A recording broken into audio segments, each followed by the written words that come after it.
Good morning, welcome to CATEX TV. My name is Frank Fortunato. Today is Wednesday, the first day of August 2012. Well, the tallies are coming in from the giant power failure in India that affected 620 million people yesterday. Reports indicate that by this morning, power has been fully restored across the country. Now the finger pointing has begun. The new power minister who took over yesterday said that investigation has begun, but he did not want to point fingers yet or to speculate about the cause. Other officials say that the blackout might have been the result of Indian states, of which I believe there are 28 of them, drawing too much power from the national power grid. Other analysts are dismissing that explanation, saying that if that had been the cause, such collapses would have happened all the time. The power minister warned that if states overdrew on the national power grid, this is the result. The entire grid will go black. The Confederation of Indian Industry said that the outage cost businesses hundreds of millions of dollars. Fortunately, though, they did not affect the financial center of Mumbai or the global outsourcing powerhouses of Bangalore or Hyderabad down in the south.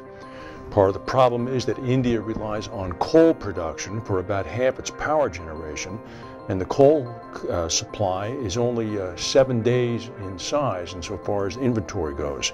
It's controlled by the state. It's a near monopoly, widely considered to be in shambles. In addition to that, farmers have a guarantee of free electricity. It's driving many state electric boards to bankruptcy, and because they have no incentive to conserve energy.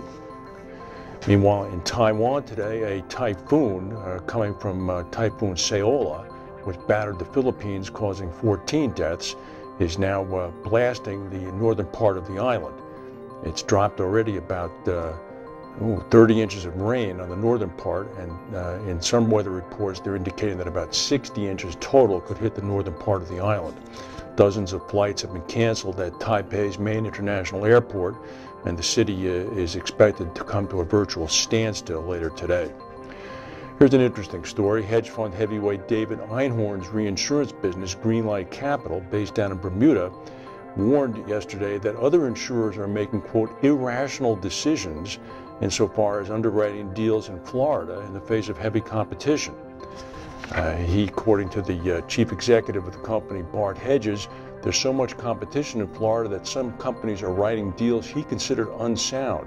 He went on to say, in some cases we witnessed what we consider irrational behavior. As an example, he cited reinsurers writing contracts without loss limits for sinkhole claims, which are a big problem in Florida. He added that he wrote no new business in the state during the second quarter and reduced its existing book of business as well. People always forget, of course, that there's also that little matter of hurricanes. Unfortunately, there have been none so far this year.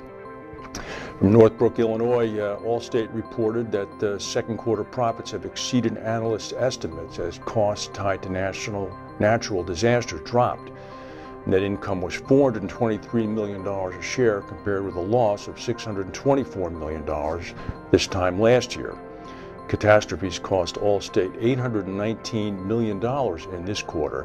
Last year, in this quarter, $2.34 billion. That'll do it.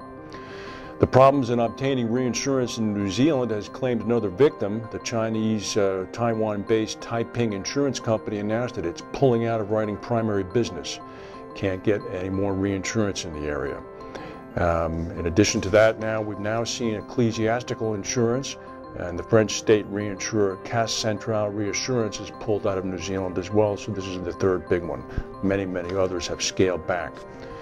The Italian oil company Eni Spa announced this morning a large natural gas find off the coast of Mozambique in Africa. It's a very big field. It includes at least 10 trillion cubic feet of natural gas. This newest discovery is enough natural gas to meet the needs of 5 million U.S. households for 30 years, based on average consumption. Recent discoveries in Mozambique have made it a major regional source of liquefied natural gas. Renaissance Re in Bermuda has reported about a $20 million additional loss slug from last year's New Zealand and Japanese earthquakes. This is called creeping losses. This is despite recording a very healthy second quarter. with a combined ratio of, get this, 47.7%. You can't do much better than that. They said that underwriting income hit about $128 million for Q2 compared to $9.7 million for the same period last year. And pay attention to this. This is getting serious now. The number of Ebola deaths in the capital of Uganda, in Kampala, has now climbed to 16. It's now beginning to hit the mainstream hospital, the main Mulago hospital. Kampala is not that far away. You can take a non-stop British Air flight from there to London, and then from London connect anywhere in the United States. Here's an interesting story. In a historic case in New York yesterday, a federal magistrate held that Al-Qaeda, Hezbollah, and the Taliban have to pay, and also, the regime that controls Iran and Tehran have to pay $6 billion to the victim of the September 11, 2001 attacks.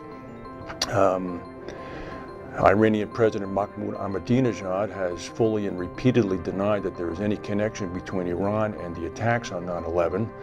Also, the Grand Ayatollah Hosni Khamenei has denied any connection with the attacks, as has Hassan Nasrallah, who is the leader of Hezbollah in southern Lebanon. However, the United States court system has assessed a fine or a penalty that could be collected, if it's possible, of $6 billion against these entities. The suit was brought by the lead plaintiff was the widow of one of the captains on the United Airlines flight that hit the World Trade Center. That's the news for today. If we have any breaking news, we'll come back and tell you. Thank you for watching, and we'll see you tomorrow.